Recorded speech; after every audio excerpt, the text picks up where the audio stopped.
ဖျားရှိခိုးပြီဆိုလို့ရှိရင်ကိုနှစ်ဖူးကကြမ်းမော်တိုက်နေတာဖြစ်ပေမဲ့လို့ဖျားရဲ့ခြေပမိုးပေါ်မှာငါဥတိုက်နေရတယ်လို့ဆိုပြီးတော့စိတ်ထဲကရှီမှန်းပြီးတော့အဲ့လိုရှိခိုးမယ်ဆိုရင်ကောသလမင်းကြီးရှိခိုးလို့ရတဲ့ကုသိုလ်မျိုးကိုမှလည်းရဘာဖြစ်လို့ဒီလိုပြောရလဲလို့ဆိုရင်စိတ်ဟာကြည်နူးမှုဖြစ်လာမယ်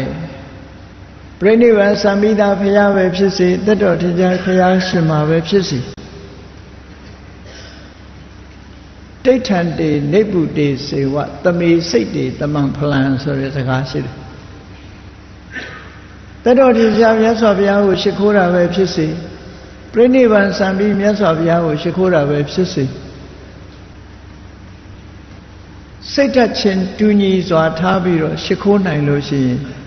တမေစိတ်တွေတမန်ဖလံစိတ်တူလို့ရှိရင်အကျိုးတရားလည်းတူတယ်လို့ဒီလိုဟောထားရှိတယ်ပေါ့နော်ဒါကြောင့်မလို့ကောသလမင်းကြီးဘုရားရှိခိုးသလို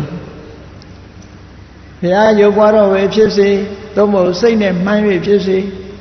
ဘုရားကိုဥချပြီးဆိုတဲ့အခါမှာဘုရားရဲ့ခြေထောက်ကိုနှစ်ဖူးနဲ့တိုက်ပြီးဥချရတယ်လို့စိတ်ထဲမှာအာယုံယူပြီးတော့ဥချတဲ့နဲ့ပေါ့ဒီလိုဆိုတာပေါ့နော်အဲ့ဒါလို့ဥချလိုက်ရလို့ရှိရင်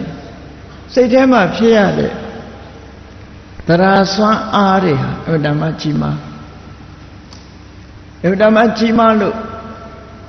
မိမိတဏ္ဍာမှာဖြစ်လိုက်တဲ့ကုသိုလ်ရဲ့အရှိန်အဝါဟာလည်းအမှန်တမ်းအစွမ်းထက်တယ်လို့ဒီလိုပြော